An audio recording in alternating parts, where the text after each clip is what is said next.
उसकी वो तिथि आती है सालों में, अब पढ़ रहे इस बार आई है भौम अमावस्या को। इस बार की अमावस्या भौमवती अमावस्या। भौमवार कौन सा कहलाता है सरकार? मंगलवार को कहते हैं, मंगलवार को, ठीक है।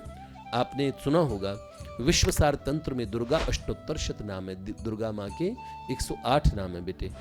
गीता प्रेस की दुर्गा सप्तशती की पुस्तक में दुर्गा अष्टोत्तर शत नाम आएगा, उसे पढ़ लीजिएगा। कब? उसमें स्पष्ट लिखा है भौमावस्या निशाम अग्रे चंद्रे शतभिषाम गते विलिख्य प्रपठेत स्तोत्रम स भवेत संपदाम पदम।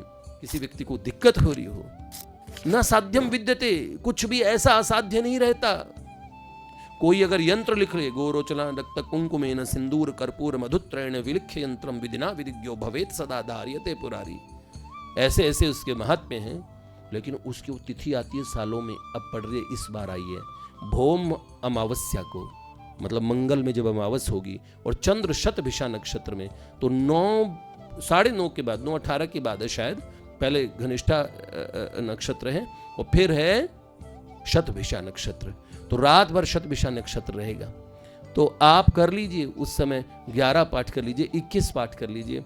बड़ा छोटा सा स्तोत्र है वो भी, 108 नाम है देवी के, नहीं तो 5 तो कर लीजिए, 3 कर लीजिए, 7 कर लीजिए, जैसा आपको रुचे, 21 कर लीजिए। अगर आप उसे लिख के अपने हाथ से लिख के करें, उस पाठ को अगर आप लिख के करें, तो भगवती कृपा से क्या नहीं हो सकता। घर में दरिद्रता है, स भवेत संपदाम पदम, और भी जो कुछ चाहिए संकल्प लो, उस रात को बैठो, फिर बाद में एक पाठ करते रहो रोज, उस दिन उस रात इस मंत्र को सिद्ध करो, और फिर जीवन में 3 पाठ या 1 पाठ तो रोज ही कम से कम करते रहो। कितनी देर में होता है? 1.5-2 मिनट में। तो मुझे तो बरसों हो गए इसे करते हुए। तो आप ये कीजिए, बड़ा लाभ होगा। देखो विलिख्य प्रपठेत, जो पढ़े लिख के, तो बस उसका इतना बड़ा, और भगवती कृपा से भुक्ति मुक्ति भक्ति सब कुछ मिलती है। गोपियों ने तो प्रिया प्रियतम राधा कृष्ण मांग लिए भगवती से, तो क्या नहीं मांग सकते आप सरकार। तो आप अगर लिखना है अपने हाथ से लिख के पढ़िए उस रात को, तो दुर्गा सप्तशती की पुस्तक लीजिए और हाथ से टीप लीजिए। नकल की है बचपन में, ठीक ऐसे नकल कीजिए।